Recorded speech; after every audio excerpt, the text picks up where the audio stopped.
శ్రీమతే రామానుజాయ నమః. 18వ పాసురం ఉందు మదగళిట్రన్కి వచ్చాము. పాసురార్థము: మదము స్రవించు ఏనుగులు కలవాడు, వెనుదీయని భుజబలము కలవాడైన నందగోపుని కూడలా ఓ నీలాదేవి, సువాసనలు వెదజల్లు కేశములు గలదానా, తలుపులు తీయమ్మా, అంతటా కోళ్ళు కూయించుచున్నవి, మాధవి పందిరి మీద కోకిల గుంపలు కూయుచున్నవి కదా, బంతిని చేతిలో కలిగిన అమ్మ నీ పతిని కీర్తించుటకు ఎర్ర తామర లాంటివి చేతులతో నీ చేతి గాజులు ధ్వని వచ్చినట్లు తలుపు తీయమ్మా.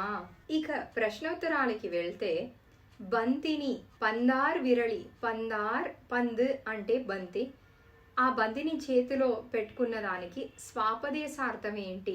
బంతిని పెద్దలు లీలా విభూతితో అనగా ప్రకృతితో పోలిస్తారు.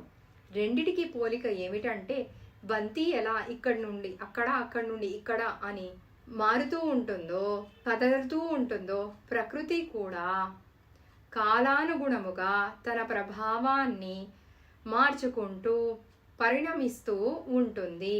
ఇప్పుడు నీలాదేవి ఒక చేతిలో బంతిని, ఇంకో చేతిలో పరమాత్మ అయిన శ్రీకృష్ణుడిని పెట్టుకుంటే ఇద్దరికీ ఆజ్ఞ ఇచ్చేది ఆ నీలాదేవియే అని మనం తెలుసుకుంటున్నాము. నీలాదేవి ఆజ్ఞ ఇస్తుంది కాబట్టి తనే పురుషకార భూతై, కంట్రోల్ అంతా తనే చేస్తుంది అని చక్కగా తెలుసుకొని, పెరుమాళ్ళు కావాలంటే నీలాదేవిని ఆశ్రయించి తర్వాత పెరుమాళ్ళని ఆశ్రయించాలి. సీరార్ వళయోలిప్ప అంటే ఏంటి? వళయనగా గాజులు. ఇవి చేతికి అందముని ఇచ్చును. చేతులు దాసోహము పెట్టకు, కైంకర్యము చెయ్యటకు ఉపయోగపడును.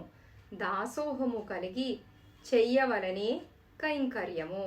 ఈ కైంకర్యం చక్కగా చెయ్యాలంటే మనకి మిగతా ఆటంకాలన్నీ పోయి పారతంత్ర్యము కలిగి, అంటే ఆచార్యులు ఎలా ఇష్టపడితే అలా కైంకర్యం చెయ్యాలే గాని మన చేతులు ఇలాగే ఉంటాయి అని చెప్పి అలాంటి కైంకర్యం చేయలేము.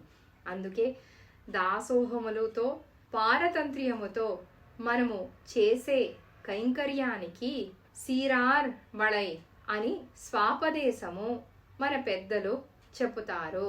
అందంగా ఉంటుంది అని చెప్తారు. శ్రీమతే రామానుజాయ నమః.